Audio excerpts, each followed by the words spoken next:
Plusieurs objectifs ont fait l'objet de cette rencontre qui a rassemblé officiers de police, magistrats, assistants sociaux et autres acteurs de la société civile ici à Cotonou. Il s'agit de la lutte contre la traite des personnes dans les pays du Golfe de Guinée. L'objectif général de l'atelier est de disposer d'un pool d'OPJ, entendez officiers de police judiciaire, et d'assistants sociaux, capables d'assurer par eux-mêmes des formations sur la traite des personnes au Bénin.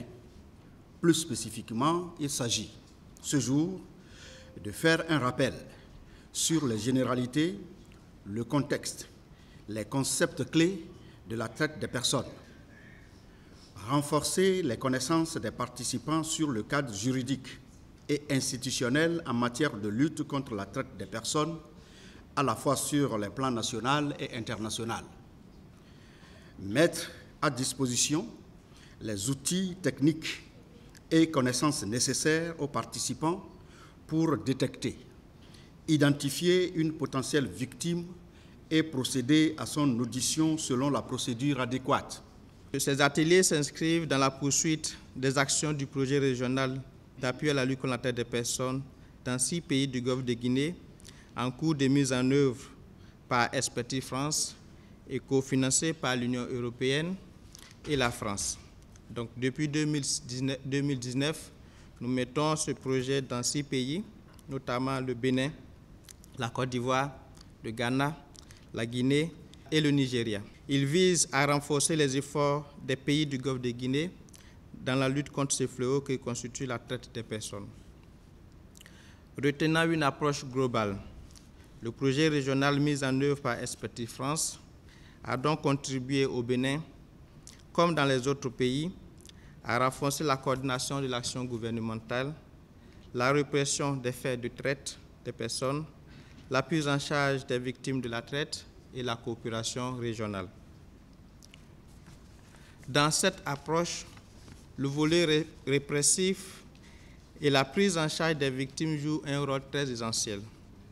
C'est dans cette logique qu'une série d'actions ont été déjà entreprises dans le cadre du projet ici même au Bénin, notamment la formation des officiers de police judiciaire, le diagnostic de la chaîne pénale assorti de recommandations ayant fait l'objet d'un plan d'action de mise en œuvre. Il s'agit de rendre plus professionnelles les structures, prendre en charge les victimes, sensibiliser les populations, former les acteurs judiciaires et les forces de sécurité intérieure qui s'adonnent à l'éradication du mal. Pour les 3 jours que vont durer cette formation, c'est Yacoubou Amadou, directeur adjoint au cabinet du ministre d'État Abdoulaye Biotchane, qui en a assuré l'ouverture. L'arsenal législatif de la République du Bénin a connu une évolution notable ces dernières années. Ces dispositions ont permis de nos jours de connaître des avancées sur plusieurs plans, en l'occurrence en matière d'intensification de prise en charge des victimes. Ces instruments s'appliquent à la lutte contre la traite, notamment dans les domaines de la prévention, de la protection, la répression, l'entraide judiciaire, le rapatriement des victimes, la réhabilitation, la réintégration, la prise en charge, la réinsertion et la coopération entre les États.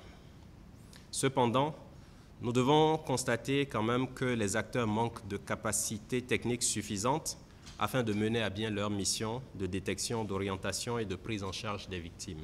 Je nourris sincèrement et légitimement l'espoir que les échanges qui découleront de cet atelier contribueront à inculquer davantage dans l'esprit des participants ici présents l'idée que l'urgence que sont pour le chef de l'État l'éradication rapide et définitive de ce fléau qui rend difficile et complique l'existence de certains de nos compatriotes se réalisera. Mon vœu est que durant ces 3 jours de communication, que vous ayez en idée une valeur ajoutée à vos connaissances et que vos stratégies soient affinées dans cette lutte pour contribuer efficacement et surtout à insuffler une nouvelle dynamique aux efforts de lutte contre la traite des personnes au Bénin. Les acteurs de cette lutte, soutenus par l'Union européenne et Expertise France, sont venus de tous les départements du Bénin et autres pays de la sous-région.